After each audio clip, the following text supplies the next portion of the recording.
va s'attaquer à la légende du schéma de l'ovogenèse, qui ressemble fort au schéma de la spermatogenèse. Donc il y a tout d'abord ici une multiplication par mitose, il y a une méiose 1, il y a une méiose 2. Et ce qui change par rapport à la spermatogenèse, qui avait une cytodifférenciation des spermatides en spermatozoïdes, ici on a une cytodifférenciation assez tôt. Donc c'est l'ovocyte 1 qui est différencié. Donc cytodifférenciation en ovocyte, on a un gros ovocyte. Donc autant le spermatozoïde se différencie pour rétrécir, pour être le plus aérodynamique possible, autant l'ovocyte se différencie pour devenir le plus gros possible, plein de réserves.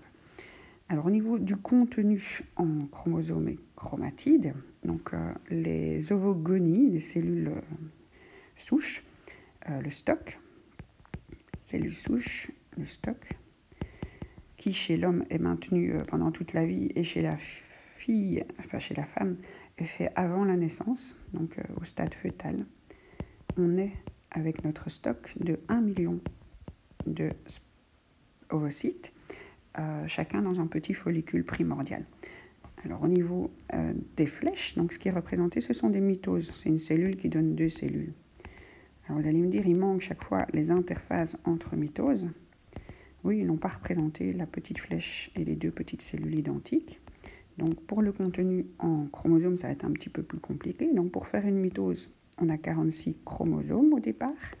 Et au cours de la mitose, une chromatide par chromosome part vers une cellule et l'autre chromatide par chromosome part vers l'autre cellule. Et pour pouvoir reprendre une mitose, cette cellule représentée au centre doit faire une interphase. Si elle ne fait pas d'interphase, elle ne sait pas refaire de mitose. Donc il y a un petit stade intermédiaire à chaque mitose. Donc une mitose donne 46 chromatides, il y a une interphase nécessaire pour pouvoir refaire une mitose. Voilà, on peut l'écrire partout si on veut, mais voilà. Alors on va s'attacher à la cytodifférenciation, ici, une différenciation. Alors chaque cellule, toujours pendant la phase fœtale, va grossir, donc on va avoir un cytoplasme qui se remplit de réserves. Parce que le job du gamète ovocyte, du gamète féminin, c'est de nourrir l'embryon pendant les 7 premiers jours avant qu'il s'accroche à l'utérus. Alors, cette cellule, elle a toujours 46 chromosomes. Donc ici, il y a eu une interphase aussi. Donc, à la sortie de la mitose, elle était à 46 chromatides. Et donc, elle va se retrouver à 46 chromosomes. Il y a eu une réplication de l'ADN. Et donc, ces 46 chromosomes vont... Ah oui, ça s'arrête à ce niveau-là. Donc, au niveau de la prophase 1, c'est le stade de la cellule au moment de la naissance. Et donc, quand on a fait le stock, on a fait des stocks d'ovocytes 1 en prophase 1. Et puis, il y a toute l'enfance où il n'y a rien qui se passe. Alors, ça va redémarrer. Donc, un go à la puberté. Alors, ça va démarrer pour le million. Déjà, il n'y a plus 1 million. Donc, de l'enfance à la puberté, on se retrouve seulement avec 10 000. Il y a toute une série qui dégénère. Et donc, quand on redémarre à la puberté, ce n'est pas les 10 000 d'un coup. Donc, à la puberté, c'est en plus ou moins 5 par mois vont redémarrer la suite de l'histoire. Donc, la suite de l'histoire, c'est une méiose 1. Alors, je rappelle qu'une méiose 1, les chromosomes se mettent 2 par 2 sur la plaque équatoriale, par paire, à la métaphase. Et donc, part de chaque côté un chromosome par paire. Donc, 23 chromosomes à droite, 23 chromosomes à gauche. Mais on voit qu'au niveau du cytoplasme, c'est vraiment complètement asymétrique. Et donc, ce qu'on appelle le globule polaire, c'est une des cellules issues de la méiose 1, mais qui est partie sans cytoplasme. Et donc, qui ne donnera pas l'embryon, mais qui prend les chromosomes qui ne sont pas sélectionnés pour ce choix au hasard de cette fois-ci. Donc, il y a de nouveau un stop à ce stade-ci. Donc, cette fois-ci, c'est en métaphase. Donc, il y a un stop. En métaphase 2. Donc, l'ovocyte 2, qui doit encore faire sa méiose 2, s'arrête en métaphase. Donc, la méiose 2 ne se fait pas complètement tout de suite. Donc, ce stop va... donc, c'est ça qui est ovulé. Donc, il y a ovulation, mais d'un seul. Donc, sur les 5 qui sont lancés dans la méiose 1 et dans la maturation quelque part, c'est le premier qui arrive, le plus gros, qui est... Enfin, c'est le follicule qui grossit, c'est pas l'ovocyte. Hein. C'est celui qui est prêt en premier qui est ovulé. Parfois 2, mais c'est plutôt rare. D'habitude, c'est 1. Donc, ovulation au stade métaphase 2, donc c'est des ovocytes 2. Ce qu'on appelle un ovule, c'est un ovocyte 2, bloqué en métaphase 2. Alors, qu'est-ce qu'il faut pour que ça reparte? Donc, c'est go, si, fécondation.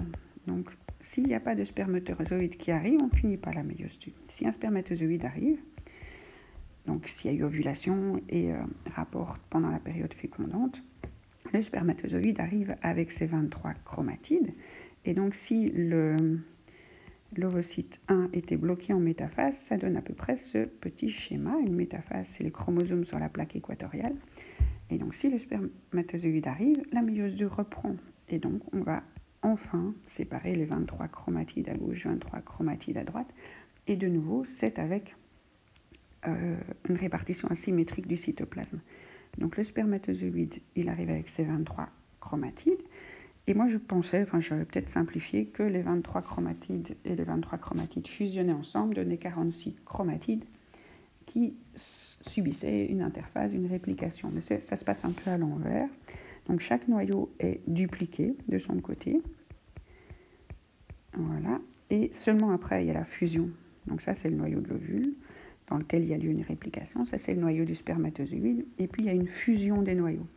Alors, attention à ne pas confondre, la fécondation, c'est les cellules, spermatozoïde, ovule, les deux gamètes, et la fusion, c'est la deuxième étape. Alors ça, c'est une étape qui n'est pas hyper efficace. Une seule fois sur 4, ça fonctionne. Donc même si le spermatozoïde est rentré et tout ça, vraiment avoir un zygote. Donc on obtient le zygote à ce moment-là qui a un noyau à 46 chromosomes doubles. Donc voilà. Et donc lui va pouvoir subir des mitoses et des mitoses et des mitoses et des mitoses pour arriver au bébé, avec des différenciations aussi. Mais ça, c'est une autre histoire.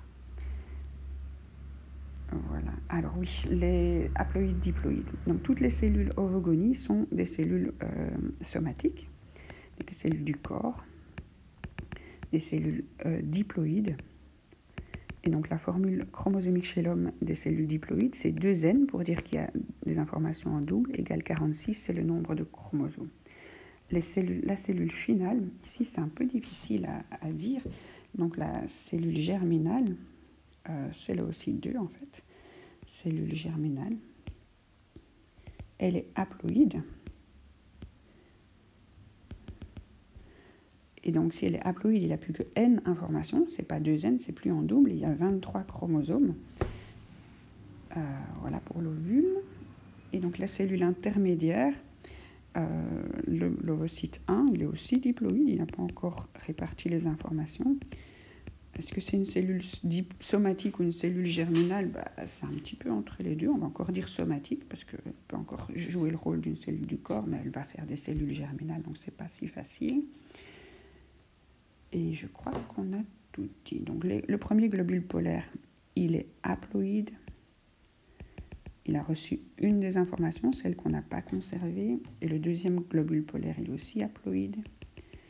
N égale 23. Donc que les chromosomes soient doubles ou simples, ce n'est pas important dans la formule chromosomique. Ce qui est important, c'est le fait qu'on ait des informations yeux bleus, yeux verts, ou bien seulement une seule information.